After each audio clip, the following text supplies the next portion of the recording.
I have a few more tidbits from things said by mother, not been published so far.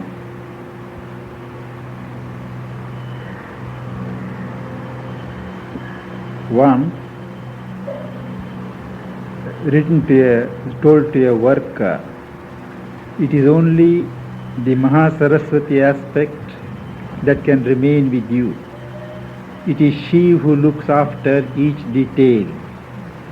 Sri Aurobindo has said that she does not forgive unless you try to change yourself. India is not the earth, rivers and mountains of this land, neither is it a collective name for the inhabitants of this country. India is a living being, as much living as, say, Shiva. All the countries have their own spirit, and if politically you make any changes, they would be unreal. For example, although Austria has become part of Germany, still they are quite separate, and the spirit of Austria is in agony. India is like a goddess, like Shiva. If she likes, she can manifest in human form. About color prejudice. From the aesthetic point of view, I can say that the brown color is better than the white, but it is quite absurd and foolish to think that anybody is better or worse simply because of his color. The African Negro thinks that his color is the most beautiful of all. The Japanese think that people of their color are superior to any color. Color prejudice is a very low thing. It indicates a very low state of consciousness, a consciousness just emerging from the inconscient.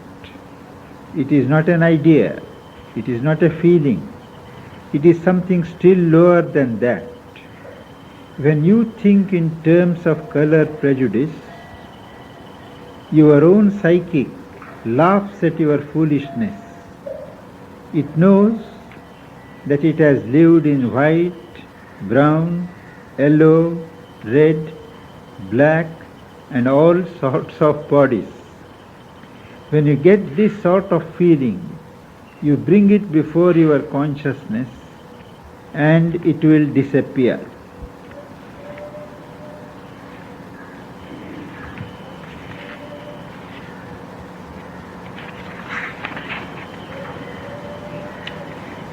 Fear is hidden consent. When you are afraid of something, it means that you admit its possibility and thus strengthen its hands.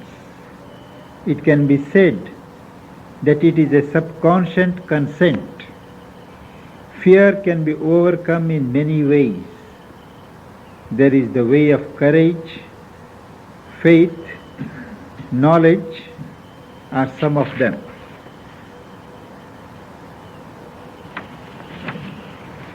These are some which are relevant to us.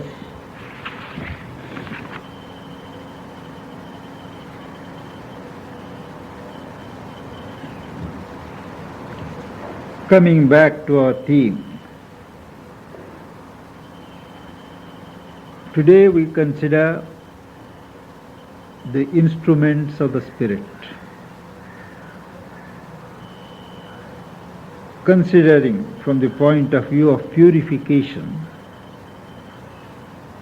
we recognize that our soul, our self can function through certain God-given instruments. They are the mind, the emotions, the life force, the body. And these, in the nature of things, involved as they are in the movement of progressive evolution starting from the inconscient. They are seeds of impurity which vitiate our living and act as barriers in our attempt to change ourselves. All disciplines propose number of measures for purifying these instruments. In the Indian tradition particularly, they speak of eliminating number of activities, movements which bring in any kind of impurity, and they propose number of inhibitions through religious taboos, ethical and moral rules, and so on. They go on eliminating as far as possible areas of activity where these movements are supposed to be inevitable, and ultimately they confine themselves only to those movements which they think have relevance to divine life or godly life. Going a little further, when they have sufficiently narrowed down their range of movements, they seek to merge in Brahman, in the pure consciousness, and stick to that poise, leaving the body to run its course. So net result is persons leave the field of life to its own imperfections, leaving it as incapable of purity, and withdraw into themselves so that they can share the purity, the innate purity of the soul. This is clearly not the solution for a seeker who aims at a divine manifestation in life, at a whole-sided perfection of himself. He is not satisfied with any kind of spiritual quietism to promote purity. He aims also at a certain divine kinetism. He would like to express something of what he has gained within himself in terms of purity, in terms of harmony, in terms of love, and so on, in his action, in his daily life. He would combine both quietism and kinetism at appropriate junctures. He would make them complementaries instead of opposites, and aim at a kind of total purity. His object in striving for a total purity is not to observe the laws of ethical perfection. A seeker, a spiritual seeker,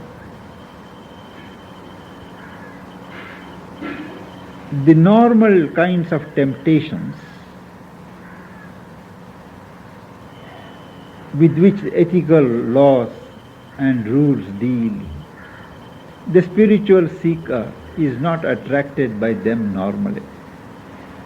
He does not need the manual of ethics to behave himself, provided he is sincere. He knows what promotes Godward growth and what stands against it, whatever religions or ethics or canons of morality may say. His standards are different. Anything that leads away from the unity of the soul, from the closeness of one's being with the divine, anything that could interfere with the working of a divine guidance, he shuns.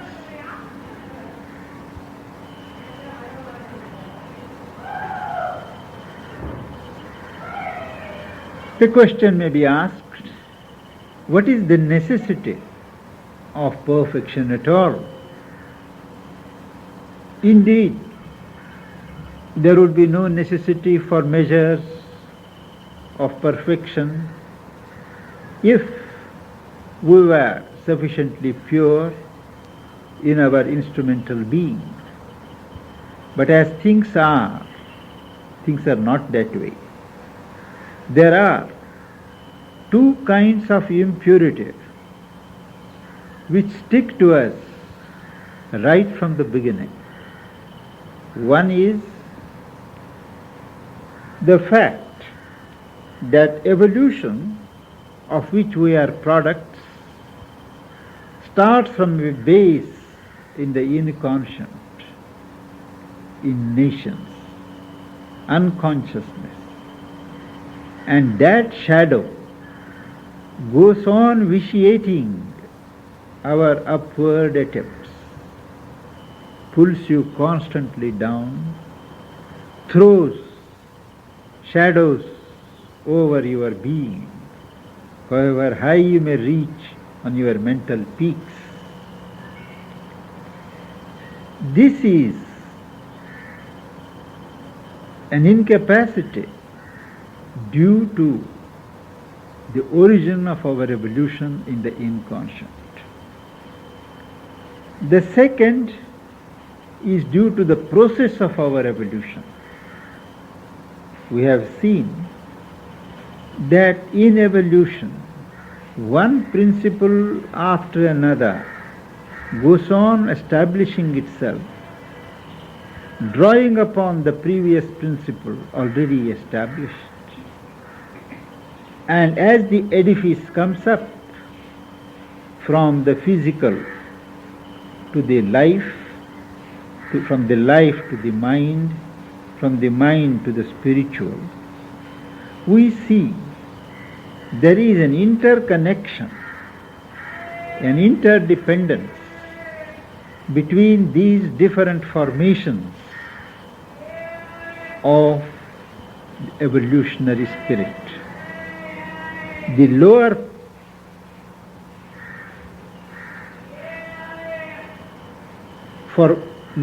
form or the lower consciousness acts as a drag on what has been evolved and takes its place higher in the ladder, with the result that there is a constant immixture of movements. Whatever the life force may want to do, there is constantly the dragging weight of the physical body, the limiting walls of the material sheath. Similarly, however clearly the mind may like to think, discriminate, reason out, there is always the mixture, known and unknown, of one's own desires, likes and dislikes, formed habits from the past. Thus, none of our instruments functions at its optimum or at its characteristic quality, with its characteristic quality unimpaired. There is, in the functioning of every instrument, there is an influence and a mixture from other instrumental parts. Thus comes in the necessity of elimination of impurities and cultivation of purification. To take an instance, they say, and all say who have experienced, that the basis of life is delight. The aim of life is also delight. If that is so, every contact, every impact in life should give rise to reactions of delight, of ananda. Instead of that, we have got varying reactions. At times reactions of pleasure indeed, at times reactions of suffering, pain, shock, shrinking. Why? That is because we have our own desires which make us inclined in particular directions, seek experiences of a particular kind and avoid the other experiences. This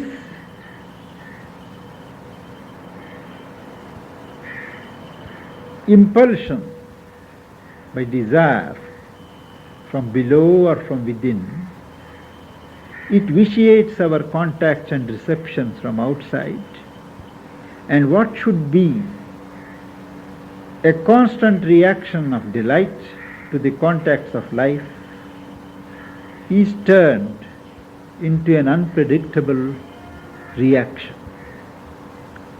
If by some measure of purification we can isolate, we can precise and eliminate this element of desire, there would be nothing to interfere with every movement of life evoking from us a reaction of ananda.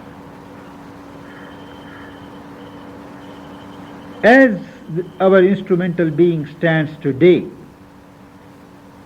we have the physical body, which has its own roots in the inconscient, tamas, obscurity.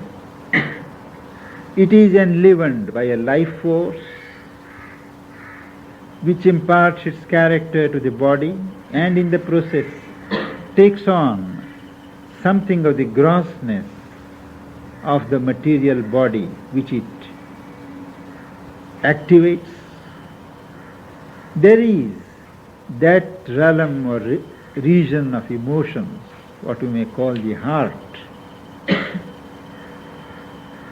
and above that is, in distinction to the gross physical body, we have the inner instrument, the antakarana, as they call, consisting of buddhi, the intellect with will, ego,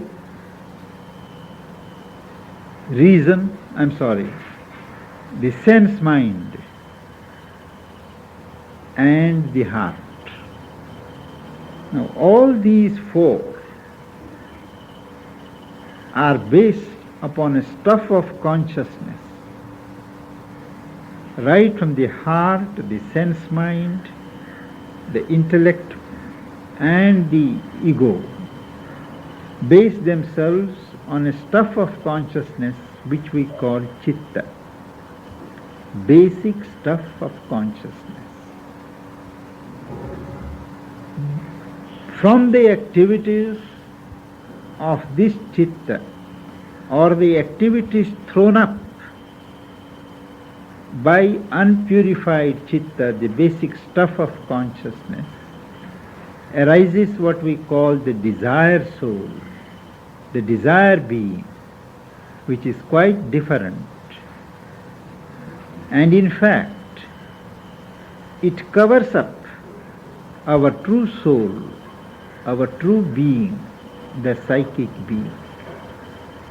It is this desired soul that mixes with every movement of ours and spoils things. Now, this chitta is largely subconscious. Only part of it we know through the ideas, thoughts, emotions that come up. But the bulk of it is below the surface. It goes on forming itself.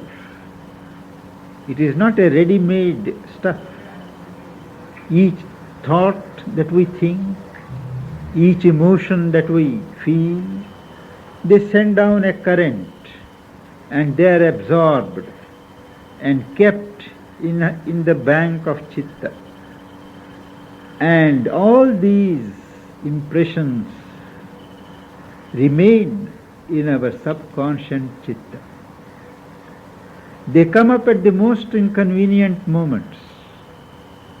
They come up in dreams. They come up when we are trying to build up something opposite, as if to remind us that they are there, stored in our own subconscious, and they need to be eliminated or cast out before the opposite elements are formed.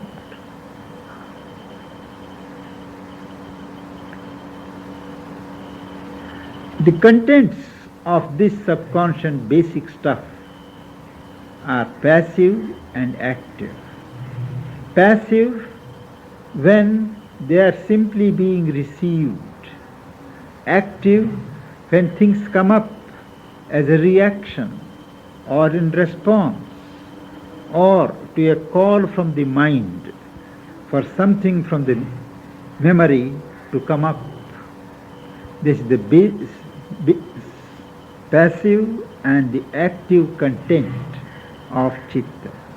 Both together form what is called memory. And it is this memory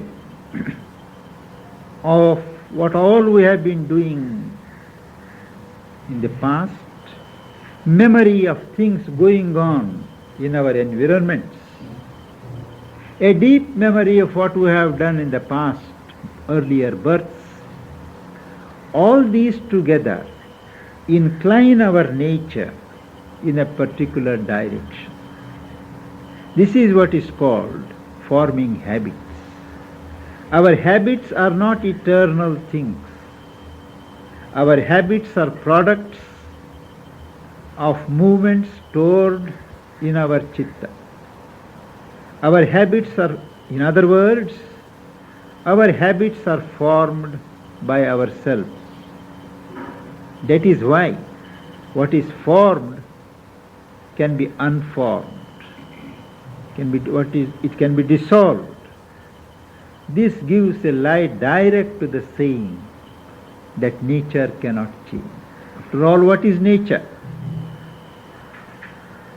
The strength of nature is in its ability to hold to a thing rigidly, repeat things.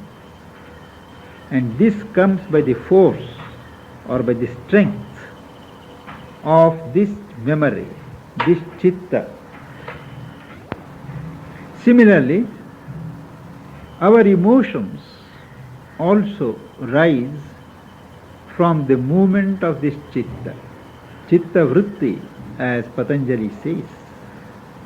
The movements of this basic stuff of consciousness, they throw up our emotions.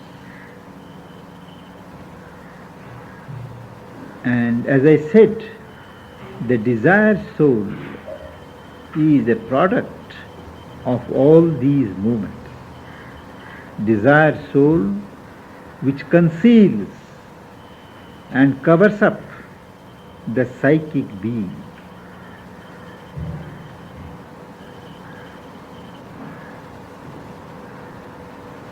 We spoke of life force, prana, activating the body, supporting the mind in its movements. But this life force again is not pure. It is always influenced by our desire mind. The desire mind gives it an orientation. This is what Sri Aurobindo calls here the nervous action of psychic prana. Not life force pure, not physical pure, not even mind pure. But there is a movement in all of us which is more or less a nervous action of the life force under the influence of desire. This is a major culprit in our deviations. Sri Aurobindo illustrates how a pure emotion which borrows direct from the soul, like love, wanting to give oneself, wanting to arrive at a certain union of consciousness with another, is quickly turned by this psychic prana, psychic not in that sense, but let us call it desire prana, desire life force. It is mixed up with the desire of the body, what is called lust. And even one may start, even if one starts on the pure level of love in its purity, very soon this kind of pull from desire through nervous action links up the higher emotion with the physical desire called lust. And love is debased into lust. This, Sri Aurobindo points out, happens almost in all cases of higher feelings, higher emotions. They are deformed, and that is inevitable as long as desire and its sustainer, ego, they are active in the body, in the system. Even in the mind, the action of this immixture is marked, especially in the action of the sense mind.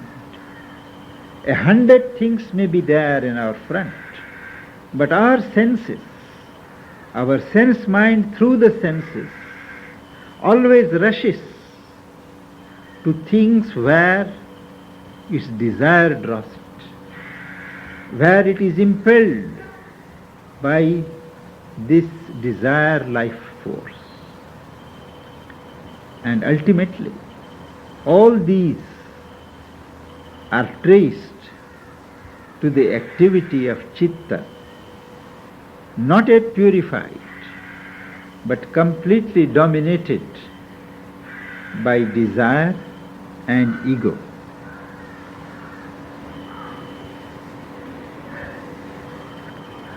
This is so as long as we confine our mental action to the surface mind, which is dominated by the desire mind. This external sense mind is a slave, but there is an inner sense mind, a subtle sense mind, corresponding to each of our physical senses. There is a subtler sense, an eye behind the physical eye, an ear behind the physical hearing, and so on. Now when these inner senses, the inner sense mind becomes active, the physical or the corporeal organs are no more necessary. Things go straight. There is a direct contact And this results in phenomena called clairvoyance. We begin to see things which are even beyond the physical range of sight. Clairaudience, we begin to hear things from afar. We enter into the minds of others, telepathy. We put our will over others, hypnotism. All these things start taking place when something of the inner mind, the subtler mind, awakes and moves into action.